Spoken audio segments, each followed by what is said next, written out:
Hi! In front of me is Nubia Red Magic 7S, and today I would like to show you where you can access all your downloads on this Nubia smartphone.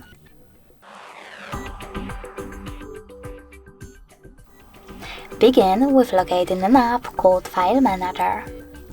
When you find it, click on it.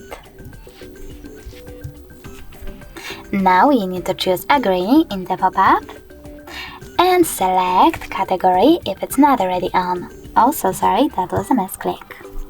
Then click on Downloads next to Favorites and tap on Downloads category. As you can see, all my downloaded files are located over here. If you wish to access one, just click on it. Thanks so much for watching. If you enjoyed this video, leave a like, comment, and definitely subscribe.